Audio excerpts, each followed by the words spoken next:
So man, now that we done got past all that robbery shit, man, your first robbery as a kid, man, let me ask this. Around by what age did you start getting in trouble? Man, I started getting in trouble probably like my first time getting arrested, I was 13. So at the age of 13, I got arrested for aggravated assault. Man, I robbed somebody. Yeah, so at 10 I got robbed. So at 13, shit, I started robbing, man. And at 13, man, this dude that didn't live in the projects let a project nigga come over his house. You already know. And at this time, we wasn't staying in the projects no more. We actually moved out of the projects. But you know, I'm a project baby. So this kid, now that I'm out the projects, I got new friends. And this new friend let me in his house, and he got all the Nintendo games and Nintendo. You know, we ain't got that shit, man.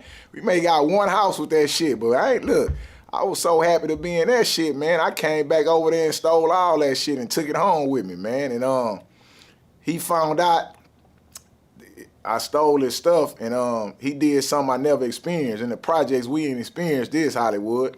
This little nigga was smart. He realized I took all his stuff because he came and saw me playing all the games through my bedroom window, right? Yeah. So he went out front and turned our water off. Say, you know, he got the little water thing in the ground. See, we ain't had that in the projects. That motherfucker went out front, turned off our water, man. Woke up the next day, the water off. My mama panicking, think she ain't paid the bill, calling the water company. All kind of shit going on. You already know, man. We struggling, going through it. And man, I found out he turned off that water, Hollywood. Man, look at here. Just put it like this. I ended up in detention. That nigga mama had to, he had to go to the hospital, and his mama goddamn me called the police on my ass. And that was my first trip to detention, man. They just took me down there for a couple hours. And my mama went with me, and then they released me to my mama and told me whatever court date we had to, you know, whatever court date we had to go through, we just had to go through it, man. Yeah. You know what I'm saying? So when I was 13, that's the first time I got arrested for aggravated assault. Yeah, and they took you to the place that everybody go to, that where they say a hard head. What's the saying on that? When they say, they say like a hard head make a soft ass, but that wasn't it. See, look here, it was so easy. They just took me down there with my mama, and then I was out in 2 hours. Boy, look here, we know that shit don't work. We know that shit don't work like that. Oh, yeah, no. Yeah, that shit do not work like that. You hear what I'm saying? Yeah. So I ain't made it to that hard head make a soft ass part yet. I thought this was look here, I thought this was the way. Oh, it's that easy? I'm ready to whoop another nigga ass. Yeah.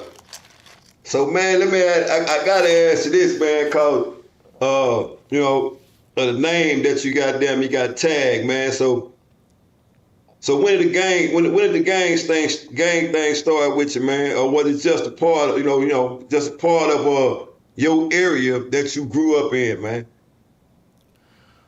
When you say when the gang thing started, so the gang stuff, yeah, it was pretty much like my neighborhood, you know, like West Dallas, man, West Dallas Crips. But you was old enough to be in West Dallas before the gang thing really took over.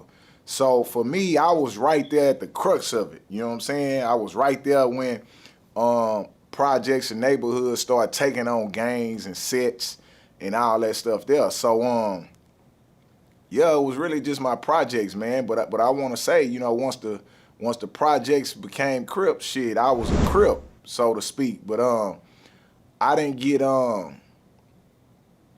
you know, I was going back and forth to detention, man. After that first time, I went to detention again for drugs and things like that. But the gang stuff just kind of started, man. As we was getting in trouble, as homies was going to detentions, and people was going to state school, 90 days, and Crockett, this, that, and other, we started picking up on the gang culture, right? Yeah. The system.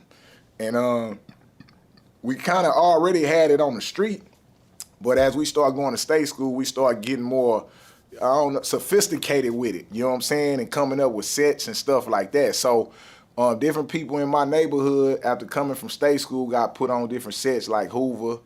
I ended up getting put on Rolling 60. My nigga John Hardiman, he got out of Crockett. He told me he was down, he was a 60, and he wanted me to be down with the 60. So, you know what I'm saying? He put me on the set. We got on, we squabbled and all that. That was probably like 9-3, you know what I'm saying, in 93. But, you know, shit just got worse after that, man. Once we got into the gang stuff, man, we got into the killings and, you know, all that happened, man.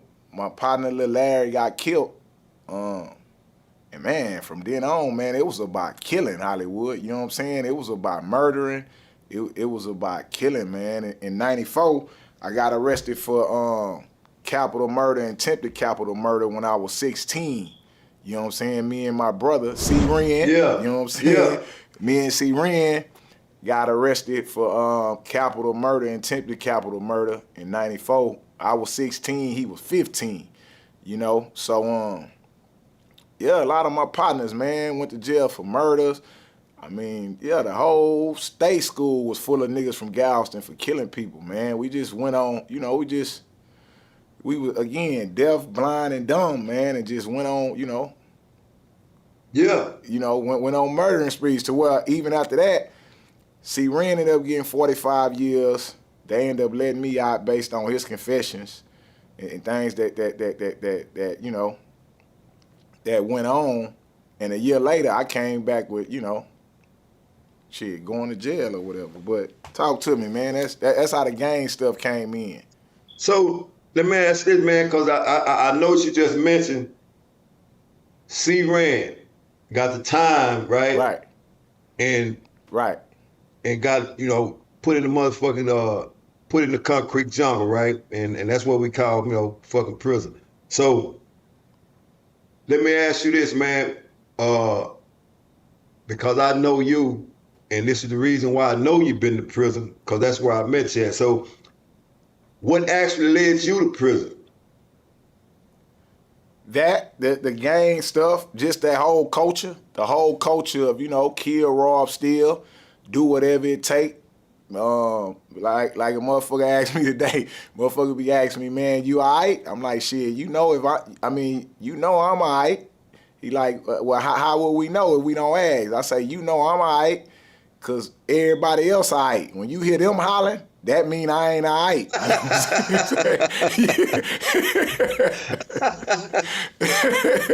When you hear they ass hollering, that mean I ain't all right. The fuck you mean? That's what's going on. So, you know, we just grew up in that death culture, man, of kill, rob, steal, and all that shit there. And I ended up going to prison at 17, right? Yeah. After getting out on the murder cases and stuff, a year later, in 95, I ended up going to prison for robbery. Me, my cousin, and my homeboy from the hood, my nigga Seago. You know what I'm saying? Me, Shanky, and Seago. Shanky was on Ferguson with us too. So shout out a year Shanky, later, man. Yeah, shout out to Shanky, man. A year later, shit, I was right back in there with Pat. Yeah. You know what I'm saying? Me and Pat was in the same cell, headed on the same bus, you know, headed to prison, man. The only difference was my brother got 45 years and I had 8 years. You know what I'm saying?